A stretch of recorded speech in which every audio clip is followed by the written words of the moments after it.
The part I want to go back to is when you're you're seeing it.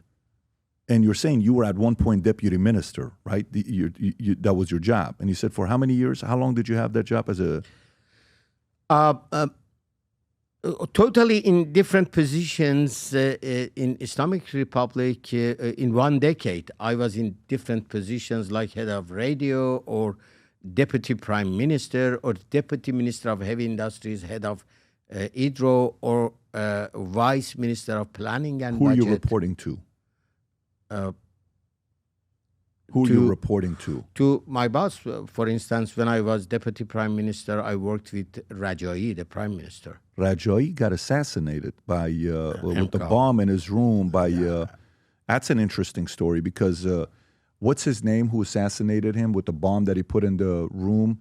Masood Kashmiri. Masood Kashmiri, and I have a impression of what happened there. But so he was your boss, and Masood Kashmiri, who is a friend of yours at the time, I believe, based on what reporting I've read about. He was working in our office first, the office of political deputy, but then he was transferred to another office in Prime Minister office. He was with the intelligence deputy of Rajai office. So this is Masood Kashmiri, yeah, right? And he assassinated President Rajai, yeah, okay, and Prime Minister Bahonar, right? And again, what is your impression of what happened? Did you have knowledge of this taking place, this assassination attempt? No, definitely no. I remember that I was in my office at the 4th floor. I heard a bomb blasting, a big noise. And I was talking on phone. I hanged up and I went to the opposite office that had a window to the garden. And I saw that, wow, fire is coming and the smoke is coming up out of the room that I knew was the high national security council of the country, that president and prime minister and minister of I actually Interior. found a clip from Associated Press, Rob. If you want to pull it up, there's a clip I just sent you. But please continue. Yeah. So you're on the 4th floor. You're on the phone. You hear the explosion. You go in. Cannot believe what's going on. I'm going to give you a visual so the audience can also see what it looks like. Please continue. Yeah, and I knew that Rajai and Bahonar are, because Rajai became president after the first president of Islamic Republic that left Iran, Bani Saad. Rajai was elected as the president. It was only one. This is it, right? This is the... Yeah, exactly. And this is the... How far... But I couldn't breathe. Later, I found out that I could sit down because the smoke goes up. Anyway, I didn't reach that room, and I came out and went to the level to the streets. Maybe I can approach the room from the window from the street, but again, it was not doable. And the fire department reached over there. By the way, Rajai and Bahonar were killed, and some other people. I remember that the head of the police was killed as well because he was in elevator and suffocated. Anyway, yeah.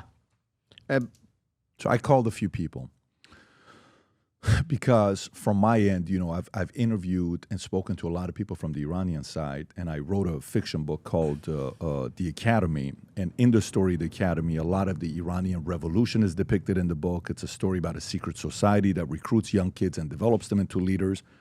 Anyways, this is a part of my life that I lived in Iran, so, some of it is in there from a kid that's Assyrian and Armenian. But when I call these different people, people who were there at the time, people who send me clips and articles quoted by you, they said when this happened, you claimed that your friend who got killed, who killed the president and the prime minister, We're talking Kashmiri, Masood, who killed Rajai and Bahonar.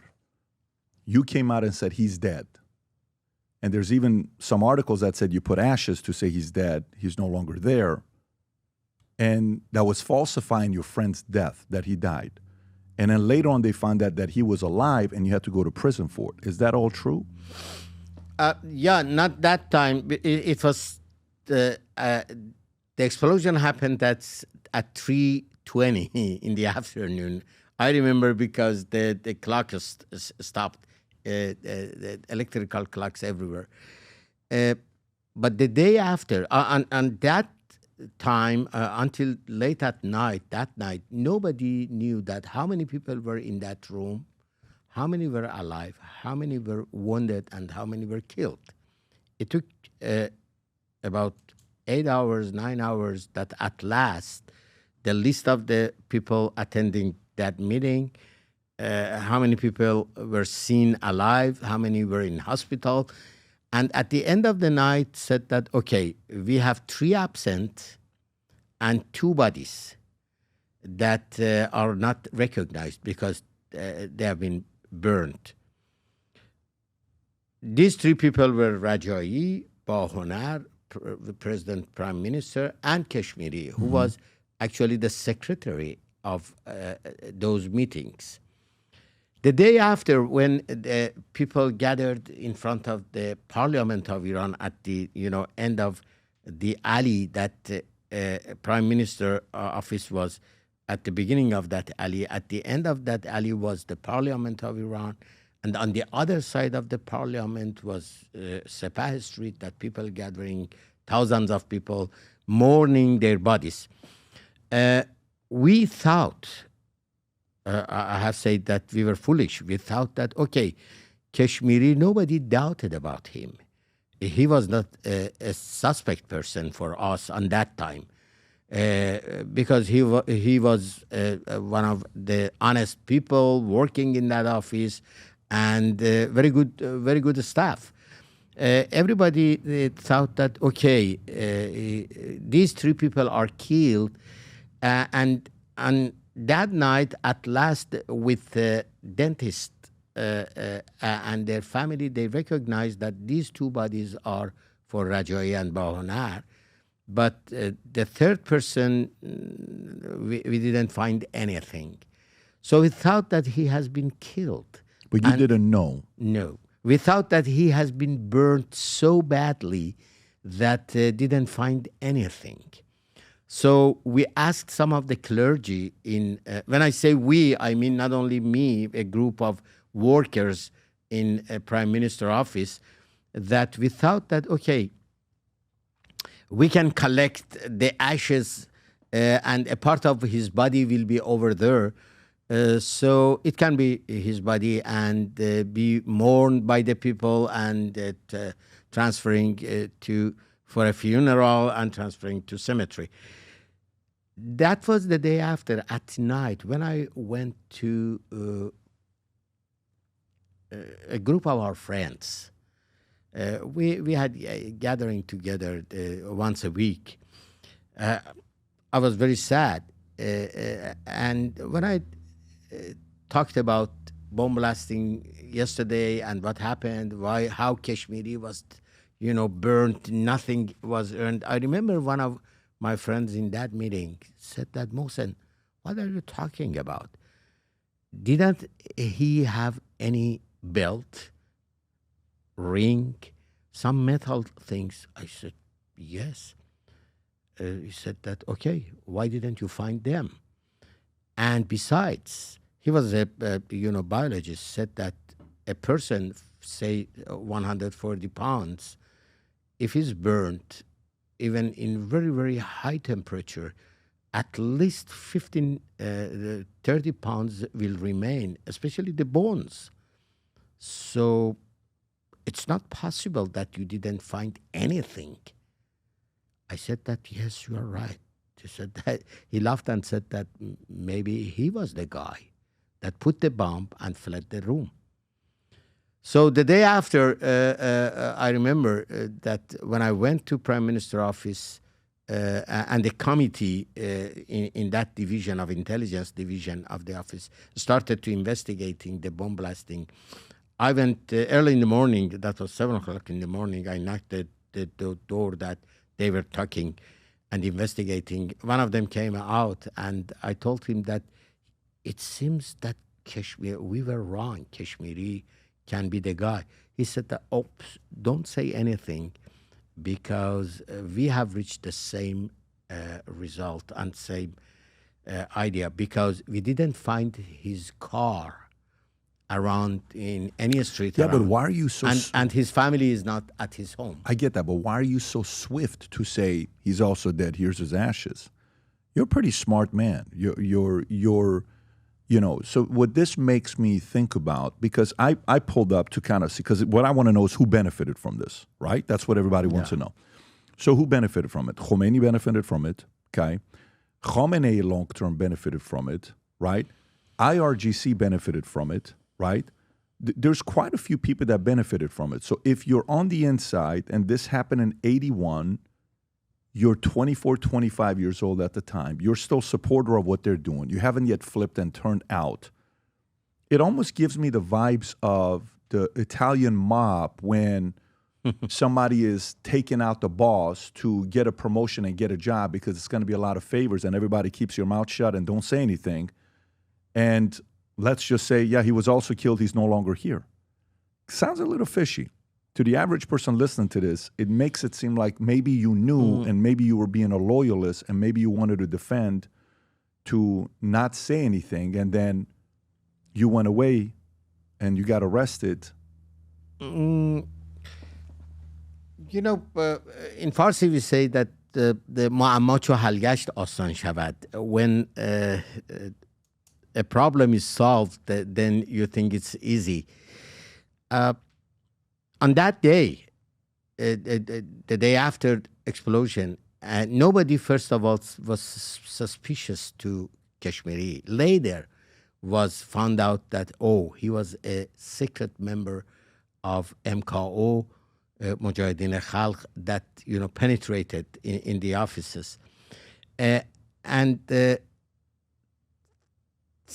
we were, you know, the emotion... When you're saying MKO, this is the People's Mujahideen of Iran, MEK, a militant opposition group, which they claim they were the beneficiaries of this taking place. Yeah, they were fighting with the regime. But you're friends with this guy, right? You've spent time with this guy. Is that fair? Like, have you spent 100 plus hours? For 2 months, I was boss of this guy. He worked for one of the offices that was under my so one of the guys that reported to you killed your boss. Yeah.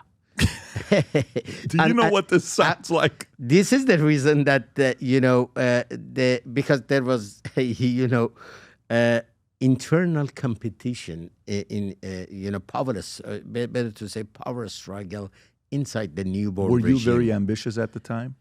No, I prefer to leave every job to go to you know, start a political party and publishing papers. But I went to industries. That was one of the reasons that I decided not to be in political positions. Well, let's stay here. So I want to finalize the story and move on from this. So some reporters told me that there was actually a funeral for the guy. Yeah.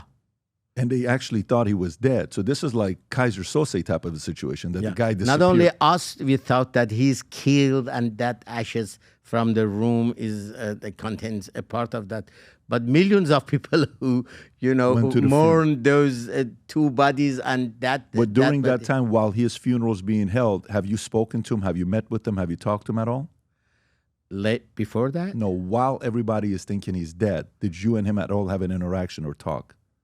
No, just my colleagues, because we were busy with our colleagues and making. We wanted to make sure that funeral is going very well. And let me tell you something worse, that we thought that, oh, this poor Kashmiri is not a top person. Those two guys are very top people, so we should pay attention that he will be respected like those two, president and prime minister as well.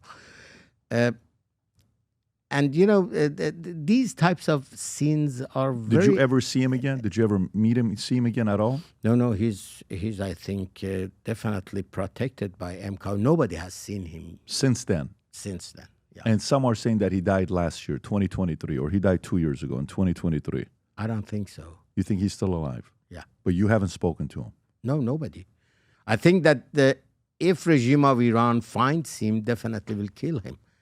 Because 2 years ago, I think that you are pointing to another person. His name was Kolahi. Kolahi was the person who was in charge of, a member of MEK or MKO. He was the person who carried a bomb and bomb blasting in the headquarters of Islamic Republic political party. Beheshti, head of judiciary power, and 72 people were killed. Some ministers, some members of cabinet, some top officials were killed in that bomb blasting. Kolahi was not found until 2 years ago. I'm not sure yet that a person was famous as no-name person with another name was assassinated in Netherlands. And I read that everybody said that, yes, he was Kolahi, that at last regime of Iran found him and killed him in Netherlands. And I think that if regime of Iran finds Masood Kashmiri, any place in the world. How does this guy stay alive for 44 years? I mean, it's not hard. You have to eat something. You have to live somewhere. You have to be seen. They have changed his name and surgery and all that stuff. Under protection and. Beheshti, what was Beheshti's connection to KGB? Oh no, I don't think so. Okay, that he had any relation to KGB. Beheshti was one of the top clergy and educated not only in seminary schools, but in Germany as well. Nowadays, more than ever, the brand you wear reflects and represents who you are. So for us, if you wear a Future Looks Bright hat or a Valuetainment gear, you're telling the world, I'm optimistic, I'm excited about what's going to be happening, but you're a free thinker, you question things, you like debate. And by the way, last year, 120,000 people got a piece of Future Looks Bright gear with Valuetainment. We have so many new things. The cufflinks are here. New Future Looks Bright. This is my favorite, the green one. Just yesterday, somebody placed an order for 100 of these. If you watch the PBD podcast, you got a bunch to choose from. White ones, black ones. If you smoke cigars and you come to our cigar lounge, we have this high quality lighter cutter and a holder for the cigars. We got sweaters with the Valuetainment logo on it. We got mugs. We got a bunch of different things. But if you believe the future looks bright, if you follow our content and what we represent with Valuetainment, with PBD Podcast, go to vtmerch.com. And by the way, if you order right now, there's going to be a special VT gift inside just for you. So again, go to vtmerch.com, place your order, tell the world that you believe the future looks bright. If you enjoyed this video, you want to watch more videos like this, click here. And if you want to watch the entire podcast, click here.